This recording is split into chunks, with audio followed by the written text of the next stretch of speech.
नमस्कार साथियों, आप सभी का स्वागत है आपके अपने यूट्यूब चैनल चैंपियन गुरुजी में। तो फ्रेंड्स, आज हम लोग नंबर सिस्टम के कुछ संख्याएं देखेंगे और उसका डिफिनीशन भी देखेंगे और उसे अच्छी तरह से समझेंगे। फ्रेंड्स, ये तो बेसिक चीज़ें हैं लेकिन इसको समझना बहुत ही ज़रूरी होता है। तो फ्रेंड्स, यदि आप चाहते हैं कि ये सभी संख्याएँ आप अच्छी तरह से सीख सके और अपना एग्ज़ाम में नंबर पक्का कर सके, तो फ्रेंड्स आप इस वीडियो के अंत तक बने रहिएगा और इस संख्याओं को सीखने की कोशिश कीजिएगा। तो फ्रेंड्स, तो चलिए आज के इस बेस्ट चैप्टर को बेस्ट तरीके से शुरुआत करते हैं। इससे पहले फ्रेंड्स, मेरा नाम जान लीजिए। मेरा नाम है संदीप कुमार और आप यदि चैनल पर नए हैं तो चैनल को सब्सक्राइब कर लीजिए और वीडियो को शेयर कर दीजिए अपने साथियों को। फ्रेंड्स, तो चलिए शुरू करते हैं। पहला संख्या है प्राकृत संख्या किसे कहते हैं, इसका यानी नेचुरल नंबर किसे कहते हैं। तो गिनती की संख्याओं को प्राकृत संख्या कहा जाता है, यानी गिनने में जो संख्या यूज होती है उसे प्राकृत संख्या कहा जाता है। जैसे कोई वस्तु गिनने में संख्या किससे शुरू होती है, तो एक दो तीन से शुरू करते हैं। कोई भी चीज गिनते हैं तो 1 2 3 से शुरू करते हैं, तो उसे प्राकृत संख्या कहा जाता है। इसका अन्य नाम क्या होता है? प्राकृत संख्या का अन्य नाम होता है हिंदू अरबी संख्या। एग्जाम में पूछ देगा प्राकृत संख्या की जगह पर हिंदू अरबी संख्या लिखकर पूछ देगा, तो बहुत से स्टूडेंट्स का दिमाग चकरा जाएगा और नहीं बना पाएंगे। तो फ्रेंड्स, इसे भी आप याद रखिएगा। हिंदू अरबी संख्या प्राकृत संख्या यानी नेचुरल नंबर को ही कहा जाता है। इसका उदाहरण है 1 2 3 4 5 अनंत तक चले जाइए, ये सभी क्या है? ये सभी प्राकृत संख्या है। और दूसरा देखते हैं पूर्ण संख्या किसे कहते हैं, यानी होल नंबर किसे कहते हैं। पूर्ण संख्या यानी होल नंबर किसे कहते हैं। तो देखिए, गिनती की संख्या जो है ना, उसमें जीरो को यानी शून्य को शामिल कर देने पर वे पूर्ण संख्या कहलाती है। यहाँ से लेकर 1 2 3 4 ये सभी प्राकृत संख्या यानी नेचुरल नंबर है। इसमें जीरो को शामिल कर दिए तो ये बन गया पूर्ण संख्या यानी होल नंबर बन गया। अब देखते हैं सम संख्या। सम संख्या यानी इवन नंबर किसे कहते हैं। तो वे संख्या जो 2 से पूर्णतः विभाज्य हो, यानी जिसमें 2 से पूरा पूरा भागा लग जाए, तो वे क्या कहलाती है? सम संख्या यानी इवन नंबर कहलाती है। जैसे 2 4 6 8 10 और भी संख्या होगी। जैसे इसमें दो में भागा देंगे 2 से तो पूरा पूरा कट जाएगा, तो ये क्या हो गया? सम संख्या हो गया। ऐसा ही 10 में भागा देंगे 2 से तो 2 से 5 मरतबे कट जाएगा, यानी पूरा पूरा कट जाएगा, तो क्या हो गया? सम संख्या हो गया। या इसे कहते हैं इकाई अंक पर इसके सम संख्या के इकाई अंक पर क्या होगा? 0 2 4 6 और 8 होगा, तो क्या कहलाएगा? सम संख्या कहलाएगा। अब देखते हैं विषम संख्या यानी ऑड नंबर किसे कहते हैं। तो वे संख्या जो 2 से पूर्णतः विभाजित न हो, यानी उसमें 2 से पूरा पूरा भागा न लगे, तो वे क्या कहलाएगी? विषम संख्या कहलाएगी। विषम संख्या कहलाएंगी यानी ऑड नंबर कहलाएंगी। इसका उदाहरण है 1 3 5 7, यानी जिसमें 2 से पूरा पूरा भागा नहीं लगेगा। देखिए 1 में 3 में 5 में 7 में किसी में भी 2 से पूरा पूरा भागा नहीं लगेगा, तो ये क्या कहलाएगी? विषम संख्या कहलाएगी। तो फ्रेंड्स, वीडियो में बने रहिए और भी संख्या देखते हैं। तो फ्रेंड्स, चलिए नेक्स्ट देखते हैं। नेक्स्ट संख्या देखते हैं क्या है। पूर्णांक संख्या किसे कहते हैं। तो पूर्णांक संख्या यानी पूर्ण संख्याओं में ऋणात्मक संख्याओं को शामिल कर देने पर वे क्या कहलाती है? पूर्णांक संख्या कहलाती है। पूर्ण संख्या क्या देखे थे हम लोग अभी इस वीडियो के में देखे थे। पूर्ण संख्या किसे कहते हैं, यानी गिनती की संख्या यहाँ से थी 1 से 2 3 से थी गिनती की संख्या, और उसमें 0 को शामिल कर दिए थे तो वे पूर्ण संख्या बन गई थी। और पूर्ण संख्या में ऋणात्मक संख्या यानी जिसके पहले माइनस का चिन्ह लगा हुआ उसे ऋणात्मक संख्या कहा जाता है। तो ऋणात्मक संख्याओं को पूर्ण संख्याओं में शामिल कर देने पर क्या बन जाती है? वे पूर्णांक संख्या बन जाती है। तो देखिए -5 है, -4 है, -3, इसमें पूर्ण संख्याओं में शामिल कर दिए तो क्या बन गया? पूर्णांक संख्या बन गया। अब देखिए अभाज्य संख्या किसे यानी प्राइम नंबर किसे कहते हैं। तो वे प्राकृत संख्या जिनके केवल और केवल 2 ही गुणनखंड होते हैं, तो उसे अभाज्य संख्या कहा जाता है। यानी केवल और केवल 2 ही गुणनखंड होगा तो क्या कहलाएगी? अभाज्य संख्या कहलाएगी। गुणनखंड का मतलब क्या है? जैसे देखिए 8 का गुणनखंड निकालना हो तो कैसे निकालेंगे? यानी 8 में किस किस संख्या से भागा लगेगा वो क्या कहलाएगी? वे उसका गुणनखंड कहलाएंगी। जैसे 1 से भागा लग जाएगी इसमें 8 में, 2 से भागा लग जाएगा, उसके बाद 3 से नहीं लगेगा तो इसका गुणनखंड नहीं होगा। 4 से भागा लग जाएगा 8 में, 5 से नहीं लगेगा, 6 से नहीं लगेगा, 7 से नहीं लगेगा, 8 से लग जाएगा तो क्या कहलाएगी, 8 का गुणनखंड क्या कौन कौन कहलाएगा, 1 2 4 और 8 कहलाएगा। इसके 4 को गुणनखंड हो गया। लेकिन जो प्राइम नंबर होगी यानी अभाज्य संख्या होगी, उसके केवल और केवल 2 ही गुणनखंड होंगे, तो उसे क्या कहा जाएगा, अभाज्य संख्या कहा जाएगा। जैसे देखिए 2 के केवल दो में किस किस संख्या से भागा लगेगा, 1 से लगेगा और 2 से लगेगा, तो इसके केवल और केवल 2 ही गुणनखंड हुए, इसलिए 2 अभाज्य संख्या है। 3 में भी देखिएगा तो 3 में 1 और 3 से ही भागा लगेगा। 5 में भी देखिएगा तो 1 और केवल 5 से ही भागा लगेगा, इसके केवल 2 ही गुणनखंड हो रहे हैं, इसलिए ये क्या हो गई, अभाज्य संख्या हो गई। अब देखिए 1 क्यों नहीं है अभाज्य संख्या, एक क्यों नहीं है अभाज्य संख्या, क्योंकि एक में कौन संख्या से भाग लग रहा है, तो देखिए 1 में केवल 1 ही से भाग लग रहा है, इसके केवल और केवल 1 ही गुणनखंड है, तो इसलिए ये क्या नहीं होगी, अभाज्य संख्या नहीं होगी। अब देखिए इसके बारे में कुछ सीधा एग्जाम में क्वेश्चन पूछे जाते हैं, उसे देख लेते हैं। जैसे 2 है, 2 क्या है, 2 सबसे छोटी अभाज्य संख्या पूछा जाए तो कौन होगा, सबसे छोटी अभाज्य संख्या पूछा जाए तो 2 होगा। उसके बाद पूछा जाएगा कि एकमात्र सम अभाज्य संख्या पूछा जाएगा, एकमात्र सम अभाज्य संख्या पूछा जाएगा तो कौन होगा, 2 होगा। एकमात्र सम अभाज्य संख्या 2 हो जाएगा। उसके बाद पूछा जाएगा सबसे छोटी विषम अभाज्य संख्या कौन होगा, तो सबसे छोटी विषम अभाज्य संख्या 3 हो जाएगा।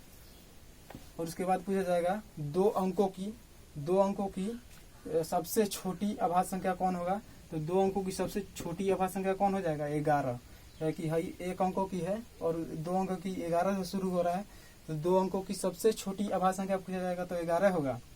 और 2 अंकों की सबसे बड़ी अभाज्य संख्या पूछा जाएगा तो कौन होगा, 2 अंकों की सबसे बड़ी अभाज्य संख्या पूछा जाएगा तो वो 97 होगा। इसके बाद भी अन्य हो गया अभाज्य संख्या। और उसके बाद देखते हैं अभाज्य संख्या को एक और नाम से जाना जाता है, अन्य नाम इसका क्या है, अन्य नाम अभाज्य संख्या को रूढ़ संख्या भी कहा जाता है, तो इसे भी याद रखिएगा, रूढ़ संख्या भी कहा जाता है। अब देखते हैं नेक्स्ट देखते हैं भाज्य संख्या किसे कहते हैं। भाज्य संख्या को इंग्लिश में कंपोजिट नंबर कहते हैं। तो वे प्राकृत संख्या है जिनके 2 से ज्यादा गुणनखंड हो, तो उसे भाज्य संख्या कहा जाता है। इसमें था कि केवल और केवल 2 ही गुणनखंड होगा, लेकिन भाज्य संख्या को 2 या 2 से ज्यादा गुणनखंड होगा तो उसे भाज्य संख्या कहा जाएगा। तो इसे 4 देखिए, 4 में कौन इसके कई गो गुणनखंड होगा, 4 में, तो 4 में किस किस संख्या से भागा लग जाएगा, तो इसमें 1 से भागा लगेगा, 2 से भागा लगेगा, 3 से नहीं लगेगा और 4 से भागा लग जाएगा। देखिए 3 गो गुणनखंड हो गया इसका, तो इसलिए ये क्या होगा, भाज्य संख्या होगा। 6 का भी देखिएगा, 6 में कौन संख्या से भागा लगता है, 1 से, 2 से, 3 से और 6 से भागा लग जाएगा, तो इसके 2 से ज्यादा गुणनखंड हो गए, तो इसलिए यह भाज्य संख्या होगा। अब देखिए पूछा जाएगा कि सबसे छोटी भाज्य संख्या कौन है, सबसे छोटी भाज्य संख्या, सबसे छोटी भाज्य संख्या पूछा जाएगा, तो सबसे छोटी भाज्य संख्या कौन हो जाएगा, 4 हो जाएगा। और इसके एग्जाम्पल अन्य भी होगा, अनंत तक जाएगा, था नहीं है कितना होगा भाज्य संख्या। तो फ्रेंड्स चलिए नेक्स्ट देखते हैं।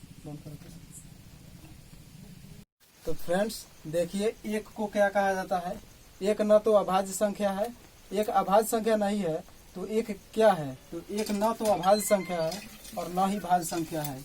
1 के बारे में पूछा जाएगा तो 1 के बारे में लिखेंगे, 1 न तो अभाज्य संख्या है, अभाज्य संख्या, और न ही भाज्य संख्या है, क्योंकि 1 के केवल 1 ही गुणनखंड है, तो ये अभाज्य संख्या नहीं होगा। और 1 के 2 से ज्यादा भी गुणनखंड नहीं है, इसलिए 1 ना तो भाज्य संख्या भी नहीं होगा। अब देखें पूर्ण वर्ग संख्या किसे कहते हैं। पूर्ण वर्ग संख्या, वीडियो में बने रहिए, वीडियो में और भी बहुत सारी संख्या बताएंगे जो बहुत ही इंपॉर्टेंट है। जैसे देखिए पूर्ण वर्ग संख्या यानी परफेक्ट स्क्वायर नंबर किसे कहते हैं। परफेक्ट स्क्वायर नंबर पूछेगा तो वे संख्या है जिनका वर्गमूल निकालने पर एक कंप्लीट संख्या आए यानी एक कंप्लीट संख्या प्राप्त होता है तो उसे क्या कहा जाता है, पूर्ण वर्ग संख्या यानी परफेक्ट स्क्वायर नंबर कहा जाता है। तो वर्गमूल क्या होता है, तो वर्गमूल जैसे देखिए 36 का वर्गमूल निकालने के लिए कहेगा तो रूट अंडर करेंगे, 36 का वर्गमूल क्या हो जाएगा, 6 हो जाएगा। उसके बाद देखिए 49 का वर्गमूल क्या हो जाएगा, 7 हो जाएगा। इसके बारे में अलग से वीडियो बनाएंगे और आप चुटकियों में निकालना सीख जाएंगे। इसका वर्गमूल निकालना आप चुटकियों में निकालना सीख जाएंगे। तो फ्रेंड्स इसके लिए अलग से वीडियो बनाएंगे। तो देखिए कौन कौन इसके उदाहरण है, 1 है, 4 है, 9 है, 16 है, 25 है, 36 है। तो देखिए सब का वर्गमूल निकालिएगा ना, जैसे 1 का वर्गमूल निकालिएगा तो 1 प्राप्त होगा, 4 का वर्गमूल निकालिएगा तो 2 प्राप्त होगा, 9 का वर्गमूल निकालिएगा तो 3 प्राप्त होगा, 16 का वर्गमूल निकालिएगा तो 4 प्राप्त होगा। ऐसे ही सब का वर्गमूल निकालिएगा तो एक कंप्लीट संख्या प्राप्त होगा, दशमलव में नहीं प्राप्त होगा, यानी कंप्लीट एगो संख्या प्राप्त होगा। इसलिए इसे क्या कहा जाता है, परफेक्ट स्क्वायर नंबर कहा जाता है। अब नेक्स्ट देखिए क्या है, पूर्ण घन संख्या किसे कहते हैं। पूर्ण घन संख्या यानी परफेक्ट क्यूब नंबर किसे कहते हैं, तो वे संख्या जिनका घनमूल निकालने पर, यहाँ पर वर्गमूल निकाल रहे थे और यहाँ पर घनमूल निकालने पर एक कंप्लीट संख्या है तो उसे पूर्ण घन संख्या कहा जाता है, यानी परफेक्ट क्यूब नंबर कहा जाता है।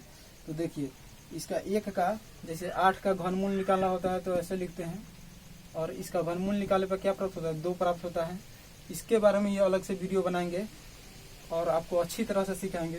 तो देखिए 1 का, 8 का, 27 का, 64 का सभी का घनमूल निकालिएगा तो एक कंप्लीट संख्या प्राप्त होगा, यानी दशमलव में प्राप्त नहीं होगा, दशमलव में प्राप्त नहीं होगा, एक कंप्लीट संख्या प्राप्त होगा। जैसे 1 का निकालिएगा तो 1 होगा, 8 का निकालिएगा तो 2 प्राप्त होगा, 27 का निकालिएगा तो 3 प्राप्त होगा, 64 का निकालिएगा तो 4 प्राप्त होगा। इसलिए एक कंप्लीट संख्या प्राप्त हो रहा है, इसलिए इसे पूर्ण घन संख्या यानी कंप्लीट नंबर, कंप्लीट क्या कहा है, कंप्लीट क्यूब नंबर कहा जाएगा। अब देखिए नेक्स्ट क्या कहते हैं, संपूर्ण संख्या। संपूर्ण संख्या यानी परफेक्ट नंबर किसे कहते हैं, परफेक्ट नंबर तो वैसी संख्या जिनके सभी गुणनखंडों का योग, सभी गुणनखंडों का योग क्या होगा, सभी गुणनखंडों का योग करने पर एगो संख्या प्राप्त होगा जो वो संख्या का दुगुना होगा, यानी उसके सभी गुणनखंडों को जोड़ेंगे ना तो जो संख्या का निकालना है उसका दोगुना प्राप्त होगा, तो उसे क्या कहेंगे, संपूर्ण संख्या कहेंगे। जैसे देखिए 6 के गुणनखंड निकालने के लिए अभी हम बताया थे, 6 का गुणनखंड कौन कौन होगा, 1 होगा, 1 से भागा लगेगा, 2 से भागा लगेगा और 3 से भागा लगेगा, उसके बाद 6 से भागा लगेगा। अब इस सब संख्या जितना गुणनखंड निकला ये सब को जोड़ दीजिए, जोड़िए 6 3 9, 9 2 11, 11 1 12 प्राप्त हुआ।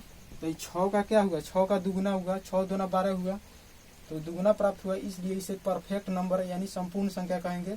वैसे ही देखिए 28 का निकालिए, 28 में कौन कौन संख्या से भागा लगेगा, तो 1 से लगेगा, 2 से लगेगा, 3 से नहीं लगेगा और 4 से लगेगा, 5 से नहीं लगेगा, 6 से नहीं लगेगा, 7 से लगेगा, 7 से 8 से नहीं लगेगा, 9 से नहीं लगेगा, 10 से भी नहीं लगेगा, 11 से 12 से 13 से भी नहीं लगेगा, 14 से लगेगा, उसके बाद 28 से लगेगा। अब इस सब संख्या को जोड़िए, जितना गुणनखंड प्राप्त हुआ ये सब संख्या के जोड़ना है, जोड़िए। तो 28 और 10, 28 14 कितना होगा, 28 और 10 38 और 4 42, 42 और 7 49, 49 और 4 क्या कितना होगा, 53, 53 और 2 55, 55 1 56 प्राप्त हुआ, 56 प्राप्त हुआ। तो देखिए 28 का दुगुना होगा कि नहीं, 28 गुना 56 होता है, तो दुगुना प्राप्त हुआ तो ये क्या होगा, परफेक्ट नंबर हो जाएगा। तो फ्रेंड्स इतना ही संख्या है, अन्य इसके अगले वीडियो में हम लोग देखेंगे अभाज्य संख्या देखेंगे और उसके देखेंगे सहअभाज्य संख्या और ट्विन प्राइम नंबर देखेंगे, उसके बारे में देखेंगे, उसको अच्छी तरह से समझेंगे। बहुत सारे स्टूडेंट को बहुत दिक्कत होता है उसको निकालने में। तो फ्रेंड्स आपको ये वीडियो अच्छा लगा हो तो वीडियो को लाइक कीजिए और अपने दोस्तों को शेयर कीजिए और चैनल को भी सब्सक्राइब कर लीजिए। तो फ्रेंड्स मिलते हैं नेक्स्ट वीडियो में बहुत ही जल्द। जय हिंद।